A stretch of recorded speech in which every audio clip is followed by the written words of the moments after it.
السلام علیکم guys, welcome back to our channel Fikr audio room. امید کرتی ہوں کہ آپ سب خیریت سے ہوں گے۔ نمل کی آج ہم ایپیسوڈ 9 کو پڑھیں گے۔ شروع کرنے سے پہلے اگر آپ لوگوں نے ہمارے چینل کو سبسکرائب ابھی تک نہیں کیا ہے تو جلدی سے کر لیں، ویڈیو کو بھی لائک کریں اور کمنٹ باکس میں اپنی رائے کا اظہار لازم کریں۔ شروع کرتے ہیں پھر۔ بسم اللہ الرحمن الرحیم۔ وہ مجھے یوں ایکسپلائٹ کرے گی، میں نے کبھی نہیں سوچا تھا۔ وہ ایک دن میں جوان تعظیم کے سیغے سے واحد غیر تعظیم پہ گرا دی گئی تھی۔ یہ بات تمہیں مجھ سے نہیں اس سے کہنی چاہیے۔ میں سونیا کو ڈراپ کرنے ادھر جا رہا ہوں، چینج کرو اور میرے ساتھ آؤ۔ ہاشم نے اس کا کندھا تھپکا۔ اس نے چہرہ اٹھا کر بڑے بھائی کو شکوہ کناں نظروں سے دیکھا۔ اور وہ سعدی، اس کی کیا سزا ہوگی؟ اس کی سزا شروع ہو چکی ہے، وہ پکڑا گیا ہے۔ زمر نے نیکلس اس کی جیب سے برآمد کر لیا ہے، ابھی کال کی تھی اس کو۔ ڈی اے نے خود بتایا؟ وہ حیران ہوا۔ اس کے لہجے نے بتایا؟ اس نے خود نیکلس کا پوچھا؟ اس کی آواز سے پتا چل رہا تھا کہ سعدی اپنا اعتماد کھو چکا ہے۔ تیار ہو جاؤ۔ نوشرواں کے شانے کو تھپ تھپا کر وہ آگے بڑھ گیا۔ ادھر زمر کے گھر میں صداقت بڑے ابا کی چائے لیے ان کے کمرے تک آیا تو دیکھا وہ فون پہ بات کر رہے تھے۔ چہرہ جھکا تھا اور آواز تھکی تھکی سی لگتی تھی۔ صداقت چائے رکھ کر خاموشی سے چلا گیا۔ ادھر وہ فون پہ کہہ رہے تھے، کیا واقعی ایسا ہوا؟ تم لمحے بھر کے لیے یہاں سے دور واقع چھوٹے باغیچے والے گھر میں آؤ تو لاؤنج میں حنین صوفے پہ بیٹھی فون کان سے لگائے برہمی سے کہہ رہی تھی، ابا، زمر پھپھو نے بھائی کی بہت انسلٹ کی، ان کو اس کا حق نہیں تھا۔ وہ نیکلس آیا کہاں سے؟ کسی نے ڈال دیا ہوگا بھائی کی جیب میں، میرا بھائی کوئی چور تھوڑا ہی ہے۔ ہاشم، ابا نے سر جھٹکا، مجھے وہ ہمیشہ ناپسند رہا ہے، مگر میں سوچ بھی نہیں سکتا تھا کہ وہ گھر آئے مہمانوں کے ساتھ یہ کرے گا۔ ہاشم بھائی کا اس میں کوئی قصور نہیں ہے، وہ ترنت بولی تھی۔ زمر پھپھو کا قصور ہے، وہ فارس ماموں کی رہائی کا بدلہ بھائی سے لے رہی ہیں۔ ان کو ماموں سے بہت بہت دور اندر حنین کے اندر کچھ ڈوب کر ابھرا۔ سمجھ نہیں آیا کون سا لفظ استعمال کرے اور اسے کیا تعبیر دے۔ پھر دل کو سخت کر کے بولی، ان کو ماموں سے بہت نفرت ہے، اس لیے وہ ایسا کرتی ہیں۔ اس نے فارس کے خلاف گواہی تک لے لی تھی واپس، حنین، اور وہ کیا کرے؟ مگر کیا ایسے ماموں کی زندگی کے 4 سال واپس آ جائیں گے؟ آپ ملے ان سے؟ نہیں نا، دیکھا ہے کیسے اکھڑے اکھڑے زندگی سے بیزار لگتے ہیں۔ پہلے تو جوکس بھی کرتے تھے، مزے کی باتیں کرتے تھے، کم گو تھے مگر جب بھی بولتے مزہ آتا تھا، اب صرف دل دکھتا ہے۔ وہ ازردگی سے کہہ رہی تھی۔ زمر کی جگہ خود کو رکھ کر دیکھو تو وہ حق بجانب ہے، اس کو جو جس طرح دکھایا گیا وہ کیسے یقین نہ کرتی۔ بات یہ ہے بڑے ابا کہ ماموں ان سے زیادہ حق بجانب ہیں۔ یہ وہ آخری بات تھی جو حنین نے کہی تھی۔ اور آپ کب تک پھپھو کے پگھلنے کا انتظار کریں گے؟ میرا بھائی کہتا ہے کہ ہاتھ پہ ہاتھ دھر کے بیٹھنا توکل نہیں سستی ہوتا ہے، کچھ تو کرنا پڑتا ہے ابا۔ بھائی کی آنکھوں میں آنسو دیکھے میں نے کل رات۔ کیا وہ اب کبھی بھائی سے اچھے سے بات نہیں کریں گی؟ بہت محبت کرتا ہے بھائی ان سے۔ صرف بھائی؟ آخری الفاظ کہتے ہوئے اس نے خود سے بھی نظریں چرائی تھیں۔ ابا نے خاموشی سے فون رکھ دیا۔ اب ان کو کچھ کرنا تھا۔ خوشی کی بات نہیں ہے کوئی فسانے میں، وگرنہ عذر نہ تھا آپ کو سنانے میں۔ زمر کال ختم کر کے باہر آئی تو بڑے ابا لاؤنج میں اخبار پڑھ رہے تھے۔ وہ خاموشی سے سامنے والے صوفے پہ آ بیٹھی۔ بڑے ابا نے اینک کے اوپر سے اسے دیکھا، اس کی آنکھیں اور ناک گلابی پڑ رہی تھی۔ صداقت نے چائے لا کر رکھی تو وہ سر جھکائے چینی ملانے لگی۔ پارٹی کیسی رہی؟ تم رات بنا بات کے اندر چلی گئی تھی۔ کیا میں یہ سمجھوں کہ آپ کے پوتے یا پوتی نے سویرے ہی فون کر کے ساری بات نہیں بتائی؟ اس کی آواز بھاری تھی، شاید وہ رات کو روئی تھی۔ وہ کسی کے سامنے نہیں روتی تھی، وہ مضبوط تھی۔ بڑے ابا کو ہر مضبوط انسان پہ اب ترس آتا تھا۔ حنین نے بتایا ہے سب، مگر میں تمہارے منہ سے سننا چاہتا ہوں۔ زمر کپ لبوں سے لگا کر ٹی وی کی سمت دیکھنے لگی۔ اس کا رنگین شور جاری تھا۔ لاؤنج میں پھر بھی خاموش محسوس ہوتی تھی۔ دونوں منتظر تھے، پھر وہی بول اٹھی۔ اس کو پیسے چاہیے تھے تو مجھ سے مانگتا، کوئی مسئلہ تھا تو مجھے بتاتا، مگر شدت ضبط سے آنکھوں میں گلابی لکیریں ابھرنے لگیں۔ تمہیں لگتا ہے اس نے چوری کی ہے؟ وہ نیکلس اس کے پاس سے ملا ہے، وہ اندر کمروں میں بھی گیا تھا اور اسی لیے آنے پہ راضی ہوا تھا کہ پارٹی گھر پہ ہے، ورنہ پہلے صاف انکار کر دیا تھا۔ مجھے اس کے بعد کیا لگنا چاہیے سوائے اس کے کہ اس نے مجھے دھوکہ دیا؟ بڑے ابا تھک کر اس بات میں سر ہلانے لگے۔ ہاں وہ بڑا ہو گیا ہے، دھوکہ دینے لگ گیا ہے، فریب کار بن گیا ہے، ایسا ہی ہے بالکل۔ زمر کے دل پہ کسی نے پیر رکھ دیا، فریبی اور سادی کچھ اندر تڑپا تھا۔ ایسے مت کہیں، طنز میں بھی نہیں۔ نہیں طنز نہیں، سچ ہے یہ۔ وہ کتنے آرام سے سب کو دھوکہ دے دیتا ہے نا، اور تمہیں تو پہلی دفعہ دھوکہ نہیں دیا اس نے۔ وہ جو 2 انگلیوں سے کنپٹی مسل رہی تھی چونک کر ان کو دیکھنے لگی۔ کیا کہنا چاہ رہے ہیں آپ؟ وہ دھوکے باز ہے، اس سے فریب کی ہی توقع کرو زمر۔ ان کی آواز بلند ہونے لگی، الفاظ کی نسبت لہجہ مختلف تھا، عجیب تھا، چونکا دینے والا تھا۔ مت کہیں، کچھ مت کہیں۔ وہ متوحش ہو کر ان کو روکنا چاہتی تھی، وہ کچھ نہیں سننا چاہتی تھی۔ تم نے اس سے کہا وہ تمہاری تکلیف نہیں سمجھ سکتا۔ ظاہر ہے وہ کیسے سمجھ سکتا ہے، اس نے تو تب بھی تمہیں دھوکہ ہی دیا تھا۔ زمر کے لب اد کھلے رہ گئے، ٹوٹے کان سے اس کا دل زخمی کیا جا رہا تھا۔ بڑے ابا اپنی جگہ سے آگے ہوئے، ذرا جھکے، زمر کی آنکھوں میں جھانک کر کہنے لگے، یاد ہے وہ یورپین عورت جس نے تمہیں گردہ دیا تھا؟ زمر نے سر بھی اس بات میں نہ ہلایا، وہ بس ان کو دیکھ رہی تھی۔ زمر، اس عورت نے گردہ نہیں دیا تھا تمہیں، وہ گردہ سادی نے دیا تھا۔ وہ ایک دم کھڑی ہوئی، پھر مڑی، کھڑکی کے پٹ زور سے دھکیلے، تازہ ہوا میں دمے کے مریض کی طرح منہ کھول کر آنکھیں بند کر کے سانس لینے کی کوشش کی۔ وہ لڑکا کتنا جھوٹا ہے نا، اس نے تم سے جھوٹ بولا، دھوکہ دیا، سب اس نے پلان کیا تھا۔ اس کا خون، گردہ سب تمہارے جیسا تھا، مگر دل تم سے بڑا تھا۔ وہ کہتا تھا یہ میرا ٹیسٹ ہے، میں تیمارداری کر کے نمبر بنا لوں گا، یا پھر پڑھائی کے بہانے نظروں سے غائب ہو کر اپنا فرض ادا کروں گا، اور اگر برا بنتا ہوں تو بن جاؤں، مگر اس ٹیسٹ میں فیل نہیں ہونا چاہیے مجھے۔ کمر کو کاٹ کر گردہ نکالنے کی تکلیف کیا ہوتی ہے زمر، اس کو پتا ہے۔ وہ لڑکا آج ایک گردے پہ ہے، جب تم ہسپتال میں تھی تو وہ بھی قریبی کمرے میں ایڈمٹ تھا، مگر اسے تو ہمدردی بھی نہیں ملی۔ وہ 4 سال سے خاموشی سے تمہاری سرد مہری برداشت کرتا آ رہا ہے، اور تم کہتی ہو وہ تمہاری تکلیف نہیں سمجھتا۔ اس نے تیز تیز سانس لیتے ہوئے آنکھیں کھولیں، اس کا رنگ سفید پڑ رہا تھا، شاید اب وہ نیلی پڑنے والی تھی۔ صرف دمے سے ہی رنگ نیلا نہیں پڑا تھا۔ مجھے کیوں نہیں بتایا؟ رک رک کر الفاظ نکلے، اس سے سانس نہیں لیا جا رہا تھا۔ وہ کھڑکی کو پکڑے کھڑی تھی، تھکن سے آنکھیں بند ہو رہی تھی۔ بہت خوددار ہے میرا بیٹا زمر، میں نے کتنی منت کی تھی اس کی، مگر وہ کہتا تھا اگر پھوپھو کو پتا چلا کہ یہ میرا گردہ ہے تو وہ کبھی نہیں لیں گی۔ پھوپھو مجھ سے بہت محبت کرتی ہیں، میں ان کا بھائی بھی ہوں، دوست بھی، بیٹا بھی۔ وہ مجھے تکلیف سے نہیں گزار سکتی، ایسے وہ کبھی ٹھیک نہیں ہوں گی۔ میں آج بھی نہ بتاتا اگر تم رات کو اس کو یہ نہ جتاتی۔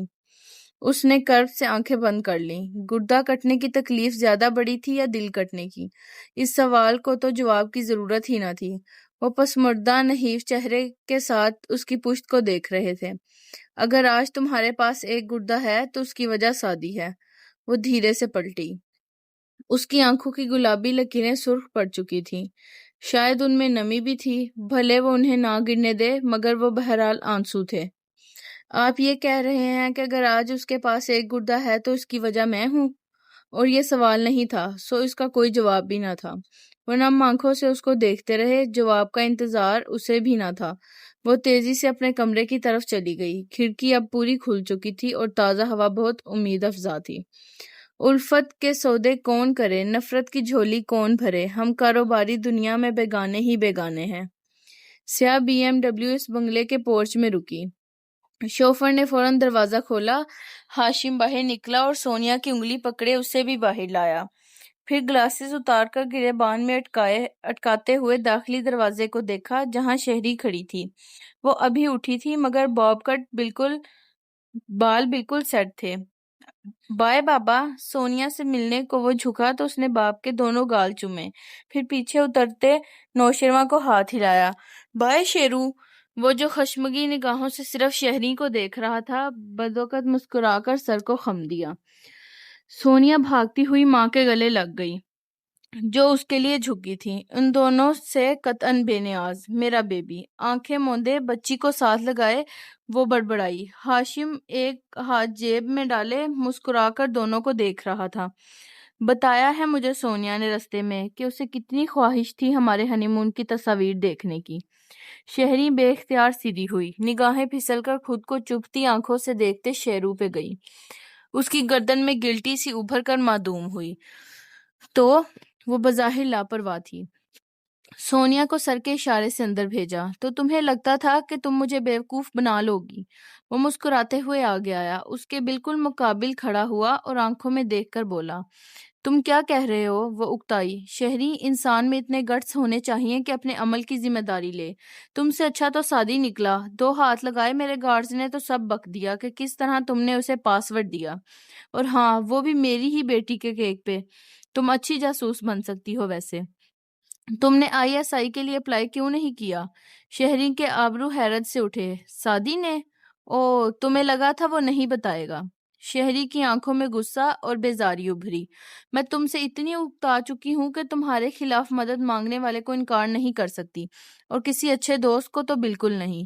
او اچھا دوست، کیا تم نے نوٹ کیا؟ مڑے بغیر نوشرواں سے سوال کیا، اور اس کو دوسری دفعہ صدمہ ہوا تھا۔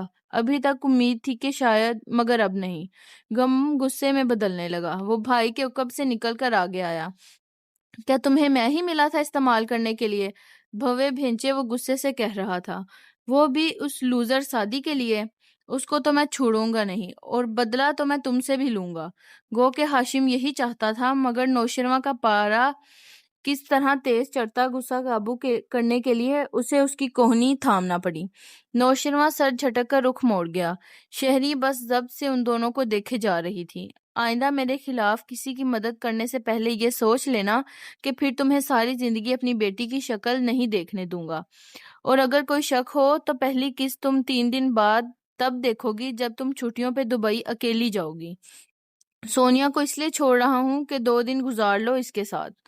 شہری کے تاثرات بدلے، بے چینی، پریشانی۔ وہ تیزی سے آگے بڑھی۔ ہاشم، سونیا میرے ساتھ جائے گی، یہی طے ہوا تھا۔ طے کرنے والا میں تھا، منسوخ بھی میں کر رہا ہوں۔ مسکراہٹ غائب تھی، وہ درشتی سے چبا چبا کر کہہ رہا تھا، کھلا کے وقت اپنی بیٹی میں نے تمہارے حوالے کی کہ تم ماں تھی، سو میں نے تم پہ احسان کیا تھا۔ تب سے ہفتے میں 2 دن اپنی بیٹی کو لے کر جاتا ہوں، باقی وہ تمہارے ساتھ رہتی ہے۔ تمہیں میری طرف سے کوئی پریشانی نہیں ملتی، اور اس سب کا صلہ تم نے میری پشت پہ وار کر کے دیا۔ اس کی آواز اونچی ہو رہی تھی۔ نوشرواں اب ذرا کم غصے سے ان کو دیکھ رہا تھا، اندر سے پریشانی بھی تھی۔ شہری بیٹی کے بغیر کیسے رہے گی؟ میں سونیا کے بغیر کیسے رہوں گی؟ تم یہ نہیں کر سکتے۔ اس کا سارا تنتنا جھاگ بن کر بیٹھ گیا۔ یہ تو پہلے سوچنے والی بات تھی۔ 2 دن گزارو اور تیسرے دن میری بیٹی کو واپس چھوڑ جاؤ، اور یہ تو تم جانتی ہی ہو کہ میری بیٹی کو میری مرضی کے بغیر تم دنیا کے کسی ملک لے جانا تو کیا اس ملک سے بھی نہیں نکال سکتی۔ اس نے صرف پاسورڈ مانگا تھا، اسے وہ واپس چاہیے تھا جو تم نے اس سے لیا تھا۔ مجھے نہیں پتا وہ کس چیز کی بات کر رہا تھا۔ تم میرے ساتھ یوں مت کرو ہاشم۔ ہاشم چونکا، پھر سر جھٹکا۔ نہیں پتا تھا تو اس کی مدد کیوں کی؟ تمہاری بیٹی کا باپ ہوں میں، اور یہ تمہاری بیٹی کا چچا ہے جس کو تم نے یوز کیا، سو اب تم سونیا کو نہیں لے کر جا رہی، قطعی انداز میں کہہ کر وہ مڑ گیا۔ دونوں تیز تیز کار تک واپس آئے، دروازہ جھٹ کھولے گئے۔ شہری کھڑی رہی، بے بسی، پریشانی سے لب کاٹتی۔ میں نے سادی کو انڈر ایسٹیمیٹ کیا تھا، ہاشم بیٹھتے ہوئے بڑبڑایا۔ نوشرواں نے بے اختیار اسے دیکھا۔ مطلب؟ کیا تم سن نہیں رہے تھے؟ اسے وہ چاہیے تھا جو میں نے اس سے لیا تھا، وارث کے لیپ ٹاپ کے ڈاکومنٹس، وہ میرے پاس تھے۔ کہتے ہوئے شوفر کو اشارہ کیا، وہ سر ہلا کر ڈرائیونگ سیٹ کی طرف آیا۔ مگر 15 منٹ میں وہ کتنے ڈاکومنٹس پڑھ سکتا ہے؟ شاید ایک بھی نہیں، مگر 15 منٹ میں وہ ان سب کو کاپی ضرور کر سکتا ہے، کہہ کر ہاشم جیسے ساری دنیا پہ لعنت بھیج کر کھڑکی سے باہر دیکھنے لگا۔ نوشرواں خاموش ہو گیا۔ اسے شہری کی حالت دیکھ کر خوشی نہیں ہوئی تھی۔ شہری کا قصور نہیں تھا، یہ سادی تھا جو ہر چیز کے درمیان آیا تھا۔ اس کا قصوروار ہمیشہ سادی ہی نکلتا تھا۔ ہم ہی نہیں تھے، ہماری طرح کے اور بھی لوگ عذاب میں تھے جو دنیا سے سوچتے تھے الگ۔ صبح کی سنہری سفیدی میں گرمی کی حدت بڑھتی جا رہی تھی۔ مرحوم ذوالفقار یوسف کے گھر میں چلتے ایئر کولر نے ٹی وی والے کمرے کو قدرے ٹھنڈا کر رکھا تھا۔ ندرت ادھر ادھر بکھری چیزیں سمیٹ رہی تھیں۔ ساتھ ساتھ راہداری کی گول میز پہ بیٹھے حنین اور ساما کو لیکچر بھی دیے جا رہی تھی۔ اتنا نہیں ہوتا کہ جو چیز اٹھاؤ اسے جگہ پہ رکھو۔ امی میں سب کچھ جگہ پہ واپس رکھتا ہوں، سیم نے احتجاج کیا۔ جی مگر کسی اور کی جگہ پہ، حنین نے بات مکمل کی۔ وہ ساتھ چائے بھی پی رہی تھی۔ تم تو جیسے سب ٹھیک رکھتی ہو نا، ابھی تمہاری الماری کھولوں تو کپڑوں کا ماؤنٹ ایوریسٹ نیچے گرے گا اور جیسے تم اس ماؤنٹ ایوریسٹ تلے دب کر زخمی ہو جاؤ گے۔ اس نے سکون سے دوسرا گھونٹ بھرا۔ آج فرینچ چوٹی بنانے کی زحمت نہیں کی تھی، کھلے بال سیدھے مگر ذرا بکھرے ہوئے تھے۔ ندرت مزید ان دونوں کو کچھ کہے بغیر راہداری سے گزر کر سعدی کے کمرے تک گئیں۔ اتنا تو وہ دیکھ چکی تھیں کہ وہ فجر تک کام کرتا رہا تھا، پھر سو کر 9 بجے اٹھ بھی گیا۔ بیڈ پہ بیٹھا جوگرز کے تسمے باندھ رہا تھا۔ ندرت نے پیار سے اسے دیکھا۔ وہ بڑا ہو گیا تھا اور لمبا بھی، مگر اس کے چہرے پہ ایک نوعمر لڑکوں والی سادگی اور معصومیت اب بھی تھی۔ وہ سیدھا ہوا تو ماں کو کھڑے پایا، ستی ہوئی آنکھوں سے مسکرایا۔ کیا باتیں ہوئیں بڑے ابو سے؟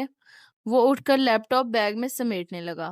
وہی ان کی پرانی فکر، زمر کی شادی۔ انہوں نے تھکی ہوئی سانس کھینچی۔ سعدی خاموشی سے چیزیں سمیٹتا رہا۔ وہ اس کو سمجھا کر تھک گئے ہیں مگر وہ نہیں مانتی۔ سعدی تم سمجھاؤ نا، اب تو تمہاری بات چیت ہوتی ہے پھپھو سے، اور تمہاری بات تو وہ ہمیشہ مانتی ہیں۔ سعدی نے بیگ کا سٹریپ کندھے پہ ڈالا، چہرے پہ چھپائے حزن کو چھپانے کی ناکام کوشش کرتے ہوئے کچھ کہنے لگا تھا کہ فون بج اٹھا۔ جیسے جان بچ گئی۔ ندرت بات بدل کر واپس چلی گئی اور اس نے انجانا نمبر اٹھا لیا۔ ملنا ہے مجھے اسی وقت۔ کدھر آؤں؟ فارس کے الفاظ بھی اسی کی طرح ہوتے تھے، ٹھک ٹھک ٹھک۔ میں تو نکل رہا تھا، ریسٹورنٹ آ جائیں۔ اس نے درمیان کا راستہ نکالا۔ آدھے گھنٹے تک، اور فون بند۔ یہ ماموں بھی نا آگے پیچھے کی بات نہیں کریں گے کبھی۔ اس نے مسکرا کر سر جھٹکا۔ پھر ندرت کی باتیں یاد آئیں۔ پھپھو کیا اب بھی اس کی مانتی تھیں؟ اوہو۔ وہ باہر آیا تو حنین ہاتھ ہلا کر پرجوش سی سیم سے کہہ رہی تھی، اور اتنے بڑے بڑے کھلے لانز، سیم تمہارا دل نہیں چاہتا کہ ہمارا بھی اتنا بڑا گھر ہو اور خوب دولت ہو ہمارے پاس بھی؟ نہیں، یہ نہیں ہے کہ ہمارا چھوٹا گھر مجھے برا لگتا ہے، یہ سب بھی اچھا ہے، مگر زیادہ بڑا گھر سوچو سیم۔ سیم نے پیچھے سے سعدی کو آتے دیکھ لیا تھا، سو جواب نہیں دیا۔ اس کو صحیح جواب معلوم ہی نہ تھا۔ تم تو ہو ہی کنویں کے مینڈک، تمہیں کیا پتا؟ لیکن وہ افسردہ ہوئی۔ اگر میں یہ بات اپنی کسی دوست سے کرتی تو وہ کہتی کہ لالچ بری بلا ہے، کہ زیادہ پیسے کی خواہش ہونا بری چیز ہے۔ بالکل بھی نہیں۔ عقب سے آتے سعدی نے کہتے ہوئے اس کا کپ اٹھایا اور گھونٹ پڑا۔ حنین چونکی، مگر بھائی کو دیکھ کر مزید پرجوش سی پوچھنے لگی، مگر کیسے بھائی؟ ہر کسی کا دل چاہتا ہے کہ اس کے پاس بہت پیسہ ہو، مگر لوگ یہ اعتراف کرنے سے ڈرتے ہیں کہیں ان کو غلط یا لالچی نہ سمجھا جائے۔ ورنہ مال کی محبت بری بات نہیں ہے، زندگی میں اونچے گول ہونے چاہیے، یہ انسان کو متحرک رکھتے ہیں، بس ان کو حاصل کرنے کے لیے غلط طریقہ نہیں استعمال کرنا چاہیے۔ سلیمان علیہ السلام نے بھی تو اللہ تعالیٰ کی یاد کے لیے مال کی محبت اختیار کی تھی نا۔ حنین کھلے دل سے مسکرا دی۔ وہ ایسا بھائی تھا جسے بآسانی سب کہا جا سکتا تھا، اور وہ آپ کو بالکل جج نہیں کرتا تھا۔ نہ تکلف، نہ احتیاط، نہ غم۔ دوستی کی زبان سادہ تھی۔ ریسٹورنٹ نیم ویران تھا، ان کا کاروبار ویسے بھی کوئی بہت فائدے میں نہیں تھا، پھر بھی گزارا ہو جاتا تھا۔ اس نے اپنی مخصوص میز پہ بیگ رکھا ہی تھا کہ فون بجنے لگا۔ سنڈے کو بھی لوگوں کو چین نہیں آتا، کہتے ہوئے جب نمبر دیکھا تو الرٹ سا ہو گیا۔ سعدی، شہری بات کر رہی ہوں، وہ بیزار مگر ضبط سے بولی تھی۔ جی، میرے پاس ہے آپ کا نمبر، سوری میں آپ کا شکریہ ادا نہیں کر سکا۔ اب اس کی بالکل ضرورت نہیں ہے، کیونکہ ہاشم ابھی یہاں سے نکلا ہے، وہ سونیا کو میرے ساتھ چھٹیوں پہ نہیں جانے دے رہا۔ مگر کیوں؟ یہ تو تم بتاؤ گے۔ کیا اس لیے مجھ سے مدد مانگی تھی کہ پکڑے جانے پہ سارا ملبہ مجھ پر گرا دو؟ وہ تیزی سے بولی۔ سعدی کی آنکھوں میں الجھن ابھری۔ کیا؟ تم نے ہاشم کے سامنے میرا نام کیوں لیا؟ میں نے؟ ہاشم کے سامنے؟ کس نے کہا یہ آپ کو؟ وہ شوق تھا۔ چند لمحے کی خاموشی چھا گئی۔ کہ ہاشم کے گارڈز نے جب تم پہ تشدد کیا تو تم نے میرا نام نہیں اگل دیا؟ کیا یہ ہاشم؟ اف! وہ چکرا کر رہ گیا تھا۔ اس آدمی کو کوے کیوں نہیں کاٹتے؟ اس کے جھوٹ پہ یقین کر کے آپ نے اعتراف کر لیا۔ اف اف ہے آپ کے لیے۔ اس کا موڈ سخت خراب ہو چکا تھا۔ میں نے کچھ بتایا نہ مجھے کسی نے چھوا۔ اس سے زیادہ میں اپنی صفائی نہیں دوں گا۔ شہری نے گہری سانس لی۔ مجھے تم پہ یقین ہے، وہ واقعی جھوٹ بول رہا تھا۔ بہرحال وہ جانتے ہیں کہ اس میں تمہارا ہاتھ ہے، اور نوشرواں مجھے سنگین نتائج کی دھمکی دے کر گیا ہے۔ نوشرواں کیوں؟ وہ چونکا۔ میں نے اس کے ذریعے پاس ورڈ لیا تھا۔ سادی چند لمحے کے لیے خاموش ہو گیا تھا۔ اسے کچھ برا لگا تھا۔ آپ کو نوشرواں کو یوز نہیں کرنا چاہیے تھا۔ اوکے، ساری غلطی میری۔ مجھے تمہاری مدد ہی نہیں کرنا چاہیے تھی۔ ایک تو میں نے اتنا خطرہ مول لے کر تمہارا کام کیا، صرف اس لیے کہ تم مجھے فیور دے چکے ہو، اور آگے سے تم مجھے اخلاقیات کی تلقین کر رہے ہو۔ وہ تلخی سے بلند آواز سے کہے جا رہی تھی۔ میں نوشرواں کو پسند نہیں کرتا اور اس کی بالکل بھی عزت نہیں کرتا، مگر اس قصے میں وہ ڈائریکٹ انوالوڈ نہیں تھا، اس لیے اسے استعمال کرنے پہ مجھے افسوس ہوا ہے، بس یہی ساری بات ہے۔ اور یہ سارا قصہ ہے کیا؟ شہری نے پوچھا۔ سادی خاموش ہو گیا۔ خیر جو بھی ہے، مجھے میری بیٹی چاہیے سادی۔ تمہاری وجہ سے وہ اسے میرے ساتھ نہیں جانے دے گا۔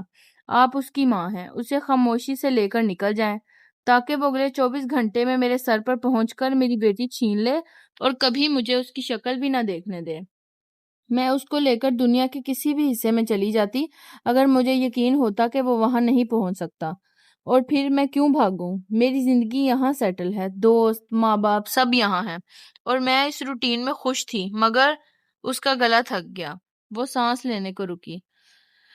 I am sorry. سوری کافی نہیں ہے، تم ہاشم سے بات کرو، تم نے اس کا جو چرایا ہے اسے واپس کر دو۔ یہ تو میں کبھی نہیں کروں گا، لیکن اگر آپ نوشرواں سے ایکسکیوز کر لیں تو شاید وہ کچھ کر سکے۔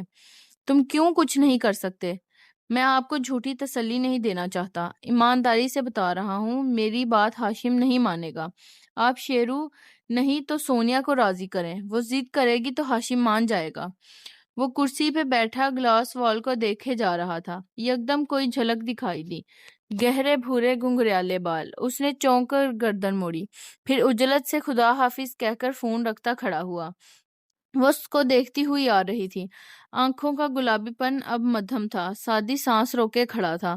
وہ خوفزدہ تھا، پر امید تھا۔ وہ پریشان تھا، خوش تھا۔ زمر خاموشی سے کرسی پہ بیٹھی، چہرہ بنا تاثر تھا، بال جوڑے میں تھے، ایک لٹ گردن کو چھو رہی تھی۔ بھابی نے بتایا تم ادھر ملو گے۔ سادی کو دیکھتے ہوئے وہ متوازن لہجے میں بولی۔ تو زمر گھر گئی تھی؟ ایک ہفتے میں دوسرا چکر؟ سادی بھی سر ہلاتا بیٹھا۔ چھٹی پہ ہوں آج کل، کام وغیرہ ادھر لے آتا ہوں۔ آگے کا کیا ارادہ ہے؟ زمر لہجے بھر کو بھی اس سے نظر نہیں ہٹا پا رہی تھی۔ کچھ عرصے بعد پی ایچ ڈی کے لیے جاؤں گا، مگر ابھی نہیں۔ حنین کی کسی اچھی جگہ شادی ہو جائے، پھر امی اور سیم کو ساتھ لے جاؤں گا۔ وہ احتیاط سے بول رہا تھا۔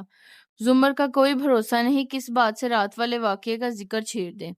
اور تمہاری شادی؟ سادی نے مسکرانے کی صحیح کی، مگر زمر کی خود کو اندر تک دیکھتی پرسکون نگاہیں ڈرا رہی تھیں۔ وہ تو امی اور آپ ہی طے کریں گی، جس سے بھی کر دیں۔ سر جھٹک کر سادی اپنے ہاتھوں کو دیکھنے لگا، پھر چہرہ اٹھایا تو وہ حوض اسے دیکھ رہی تھی۔ آپ کہہ دیں پھپھو جو کہنے آئی ہیں۔ تم نے ایسا کیوں کیا؟ اس کی آنکھوں میں پھر سے گلابی لکیریں ابھرنے لگیں۔ میں نے ایسا کچھ نہیں کیا، میں چور نہیں ہوں، جو دھوکہ نہیں دے سکتا۔ ان کے گھر سے کچھ لیا ہے میں نے، اسی کو تلاش کرنے کے لیے وہ میری تلاشی لینا چاہتے تھے، مگر وہ مسز جواہرات کا نیکلس نہیں۔ سادی رک گیا۔ زمر کی بھیگی نگاہیں اس پہ ویسے ہی مرکوز تھیں۔ سادی نے آنکھیں سکیڑے زمر کو دیکھتا رہا، یہاں تک کہ ایک دم اس کو جیسے دھکا لگا، آنکھوں میں شوق سا پھیلا۔ زمر چوری کی بات نہیں کر رہی تھی۔ امی نے یا حنین نے؟ وہ قصوروار کا نام جاننا چاہتا تھا۔ بڑے ابا نے۔ زمر نے بھیگے لہجے میں تصحیح کی۔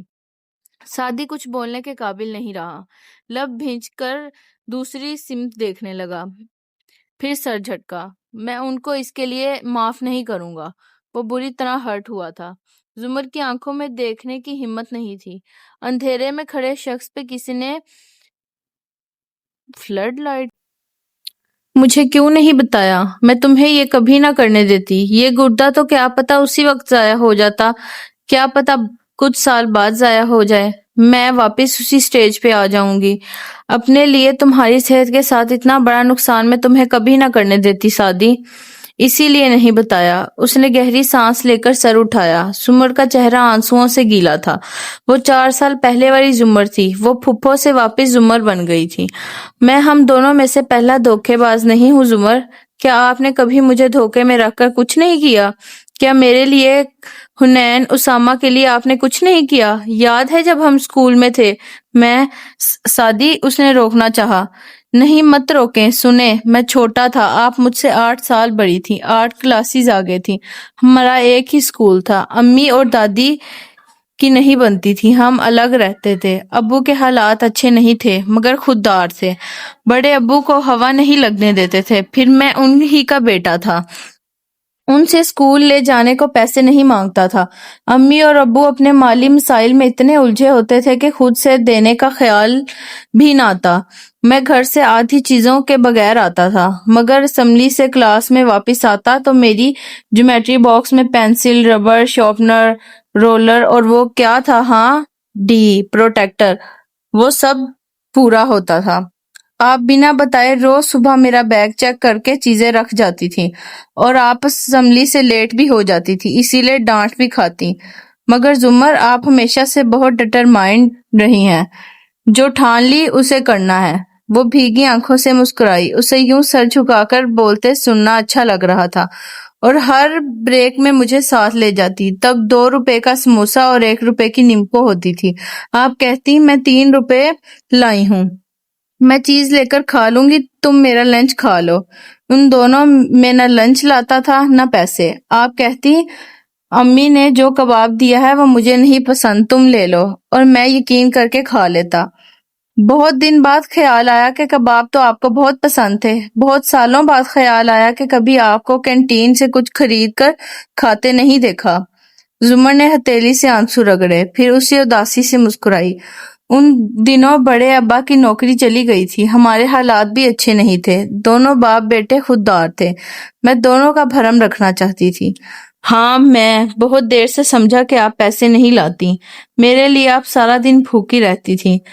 جب امی نے کاروبار کا سوچا تو میں نے کہا کہ ریسٹورنٹ کھولیں، کسی کو کھانا کھلانے سے پیارا احسان بھی کیا ہوگا۔ سب اپنے گھر کے بچوں کے لیے یہ کرتے ہیں، اس میں کوئی بڑی بات نہیں ہے۔ مگر وہ نہیں سن رہا تھا۔ میں چھٹی کے بعد کلاس فیلوز کے ساتھ برف پانی کھیل رہا تھا۔ جس لڑکے کی باری تھی اس نے مجھے برف کر دیا، اور اس سے پہلے کہ کوئی مجھے پانی کرتا، کسی بات پہ 2-3 لڑکوں نے مجھے بہت مارا۔ میں کمزور تھا، چھوٹا تھا، وہ بڑے تھے، مجھے مار مار کر گرا دیا، میرے منہ پہ، کپڑوں پہ خون اور مٹی لگی تھی۔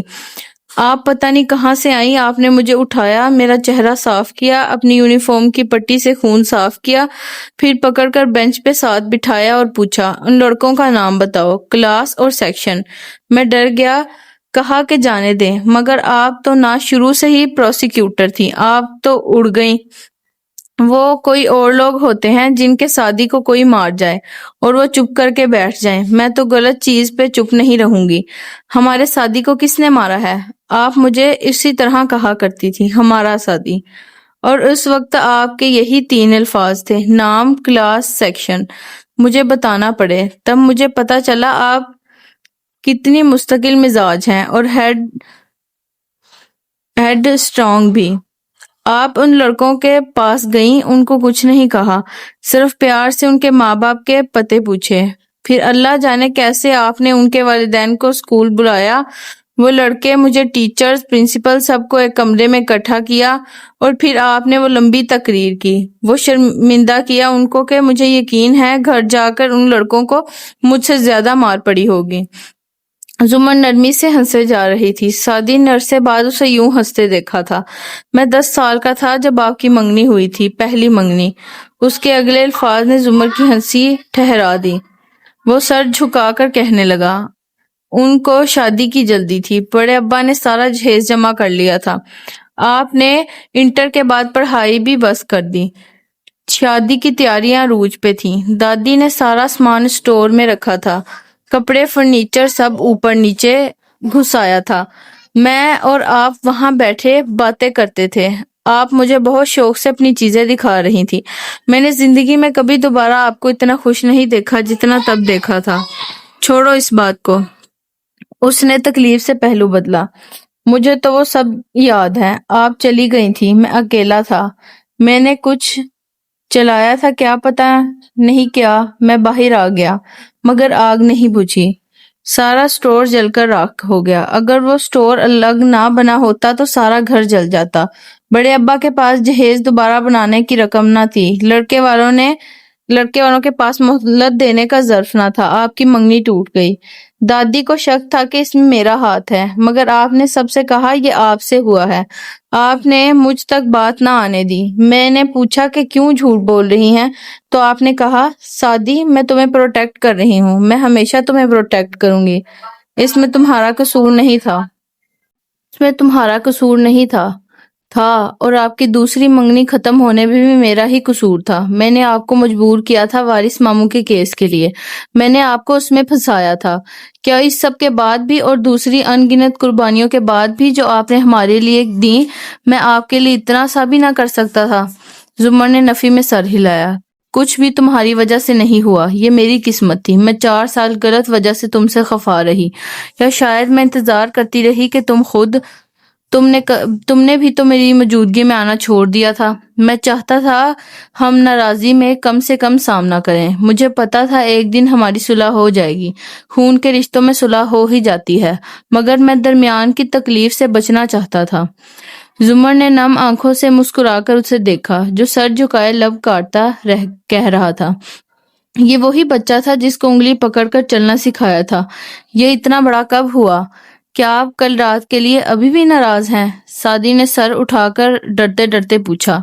میں کل بھی ناراض نہیں تھی، بس اپسیٹ تھی۔ نکلنے سے پہلے ان کی نوکرانی مجھ سے ٹکرائی تھی بری طرح۔ اس نے میرے کوٹ میں ڈالا ہوگا، مجھے یقین ہے۔ ہو سکتا ہے اس نے چرایا ہو، مگر پکڑے جانے کے خوف سے ایسا کیا ہو۔ وہ ٹشو سے آنکھوں کے کنارے پہنچتے اندازہ لگا رہی تھی۔ زمر، ملازم مالک کے کہے بغیر اتنا بڑا سٹیپ نہیں لیتے۔ یہ سب ہاشم نے کروایا ہے۔ مگر زمر جو کل ہاشم سے بدگمان ہو رہی تھی، اب وہ بدگمانی زائل ہو چکی تھی۔ ہاشم کو نیکلس چاہیے تھا، اس لیے وہ تلاشی لینا چاہتا تھا۔ شاید مجھ سے کوئی بھولا بسرا بدلہ بھی اتار لینا چاہتا تھا، مگر وہ اتنا برا نہیں ہے کہ یہ خود رکھواتا، ورنہ وہ صبح مجھے فون کر کے معذرت نہ کرتا۔ وہ رسان سے سمجھا رہی تھی۔ اس کو پتا تھا کہ نیکلس تمہاری جیب میں ہے، مگر پھر بھی اس نے ہمیں جانے دیا۔ اس نے ہمیں بے عزت نہیں ہونے دیا۔ میں اس کے اس عمل کی قدر کرتی ہوں۔ خیر، اب تم وہ کیسے واپس کرو گے؟ خود جاؤں گا اور دے کر آؤں گا، اور چونکہ وہ اتنے برے نہیں ہیں تو میرے اس عمل کی قدر کریں گے۔ بظاہر سادی نے نرمی سے کہا کہ وہ متنازع موضوع کو زمر کے ساتھ چھیڑ کر تازہ منمل ہوتے زخم پھر سے نہیں کریدنا چاہتا تھا۔ ریسٹورنٹ کا دروازہ کھلنے کی آواز آئی۔ سادی چونکا، پھر بے اختیار کھڑا ہو گیا۔ زمر نے گردن موڑی، فارس وہیں رک گیا۔ زمر نے رخ واپس موڑ لیا، ٹشو سے آنکھیں تھپ تھپا کر صاف کیں اور اٹھی۔ بھوجل سی خاموشی نے سب کو گھیرے میں لے لیا۔ پھر ملیں گے۔ نرمی سے اس نے سادی کا کندھا تھپکا اور مڑ گئی۔ فارس تیکھی نظروں سے اس کی پشت کو دیکھ رہا تھا۔ اس کے مڑنے پہ شیشے سے باہر دیکھنے لگا۔ وہ متناسب چال چلتی دروازے تک آئی۔ فارس ہٹ گیا۔ زمر نے بس ایک سرد، نفرت امیز نگاہ اس پہ ڈالی اور باہر نکل گئی۔ فارس کی پیشانی پہ بل پڑے۔ اس نے اکھڑے تاثرات کے ساتھ اسے جاتے دیکھا اور سر جھٹک کر آگے آیا۔ آئیں، بیٹھیں۔ سادی نے احترام سے اشارہ کیا، مگر وہ کھڑے کھڑے تنے آبرو کے ساتھ اسے گھورتا رہا۔ ایک دفعہ پوچھوں گا، سچ نہ بتایا تو اگلوانے کے سارے طریقے آتے ہیں مجھے۔ کیا ہوا؟ سادی حیران ہوا۔ جس روز میں رہا ہوا تھا، اس رات تم میرے کیس کے جج سے کیوں ملے تھے؟ سادی نے کچھ کہنا چاہا، مگر زبان نے ساتھ نہیں دیا۔ وہ واقعی شوق تھا، بے یقین تھا۔ آپ کو کیسے پتا چلا میں اس سے ملا تھا؟ فارس نے گہری سانس لی۔ تو تم واقعی اس سے ملے تھے، میرا اندازہ ٹھیک تھا۔ اور سعدی کو ایک دم اپنی بیوقوفی کا احساس ہوا۔ ظاہر ہے اگر اس نے جج کو مجبور کیا تھا تو فیصلے والی رات کو ہی ملا ہوگا۔ اوف، انکار مت کرنا، اب دیر ہو چکی ہے۔ فارس نے کرسی کھینچی، ٹانگ پہ ٹانگ رکھ کر بیٹھا اور سنجیدگی سے اسے دیکھا۔ افراتفری پھیلا کر اس نے سعدی کو گڑبڑا دیا تھا۔ کیا دیا ہے اس کو مجھے رہا کروانے کا؟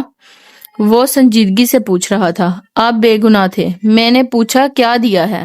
اس کی آنکھوں میں سختی بڑھی۔ ان کے کچھ خفیہ راز معلوم تھے مجھے، ان کو ایکسپوز کرنے کی دھمکی دی، وہ مان گئے۔ فارس انہی سخت تیوروں سے اسے دیکھتا رہا۔ تم سے مجھے یہ امید نہیں تھی۔ مجھے بھی قانون سے یہ امید نہیں تھی کہ وہ ایک بے گناہ کو پھانسی تک دھکیلے گا۔ میرے پاس جج کو دینے کے لیے لمبی چوڑی رقم نہیں تھی، یہ میرا واحد آپشن تھا۔ جو قانون روٹی نہیں دے سکتا وہ ہاتھ بھی نہیں کاٹ سکتا۔ اور وہ جج اتنا معصوم نہیں تھا، اس نے پھانسی صادر کرنے کے لیے پیسے لے رکھے تھے۔ میں نے اس کو اسی شے سے روکا۔ کبھی کبھی اچھے کو برا کرنا پڑتا ہے تاکہ وہ برے کو سزا دلوا سکے۔ اس نے مشہور مقولہ دہرایا۔ پھر اضطراب سے فارس کا چہرہ دیکھا۔ کس نے پیسے دیے تھے جج کو؟ وہ پتلیاں سکیڑ کر سعدی کو دیکھ رہا تھا۔ سعدی نے سوچا کہہ دے ہاشم کاردار نے، مگر اول تو اس کے پاس ثبوت نہ تھے، دوم فارس یقین کیوں کرتا؟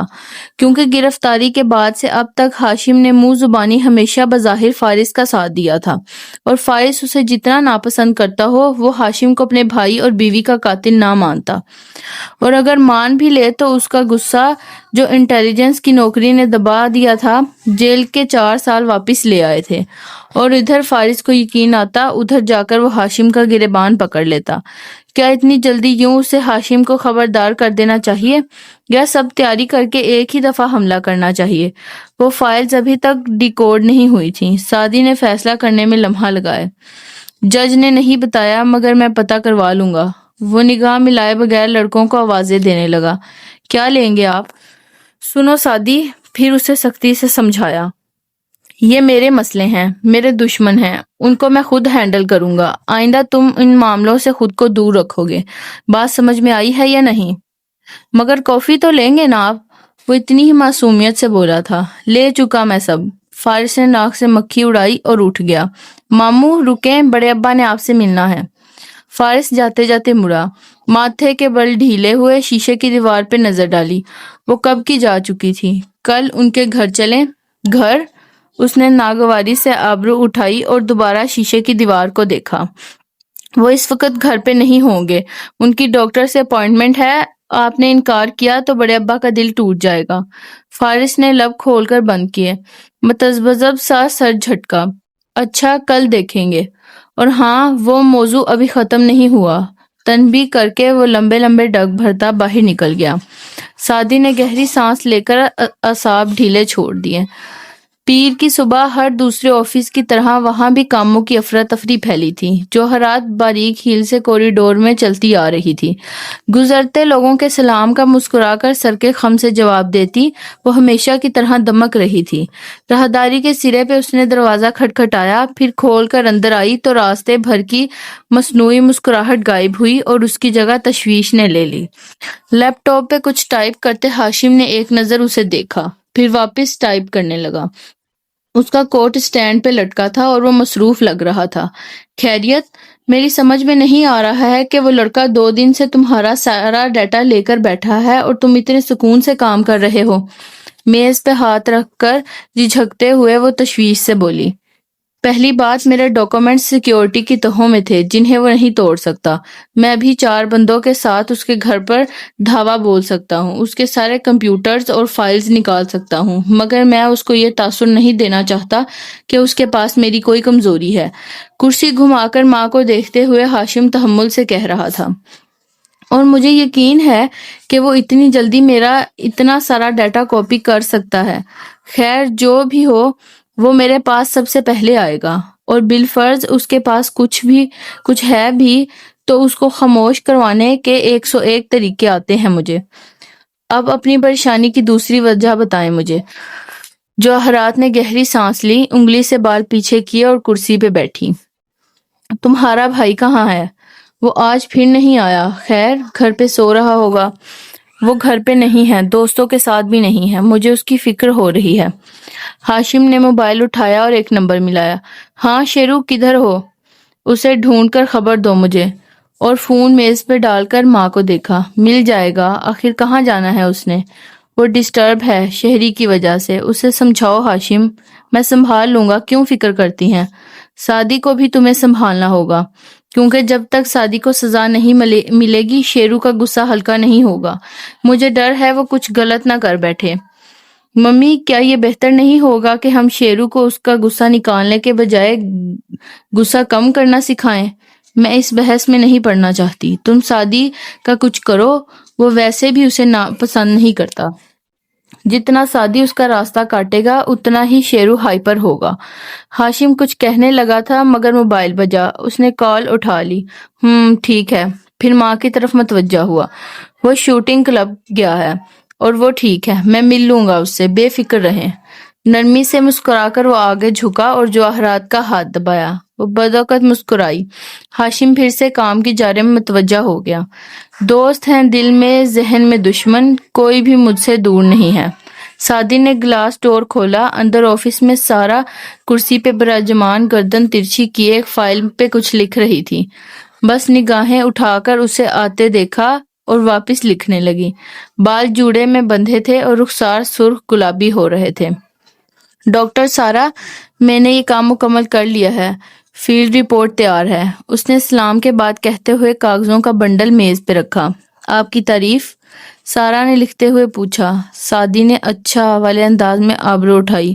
آپ اکثر کرتی رہتی ہیں، کہہ کر وہ کرسی کھینچ کر بیٹھا۔ سارا نے سر اٹھا کر اسے دیکھا، پھر انگلی سے اٹھنے کا اشارہ کیا۔ وہ پہلے سیدھا ہوا، پھر کھڑا ہو گیا۔ سارا نے قلم کی پشت لبوں سے لگائے اسے دیکھ کر یاد کرنے کی کوشش کی۔ آپ کی شکل دیکھی بھالی ہے۔ جہاں تک مجھے یاد پڑتا ہے آپ اس پروجیکٹ کے سینئر انجینئر ہیں۔ جی میم، اور جہاں تک مجھے یاد پڑتا ہے میں نے ایک چھٹی کی درخواست دی تھی جو اپروو بھی ہوئی تھی۔ تو آپ نے چھٹی ختم ہونے سے پہلے آنے کی زحمت کیوں کی؟ پہلے میں بیٹھ جاؤں؟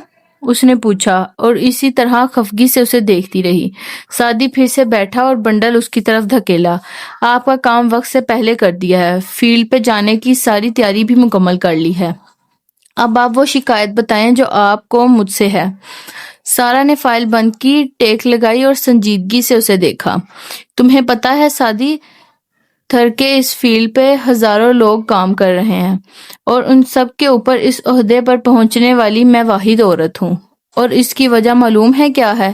میرے جیسے ذہین اور قابل سینئر انجینئر کا ساتھ ہونا۔ سعدی کی زبان پھسلی۔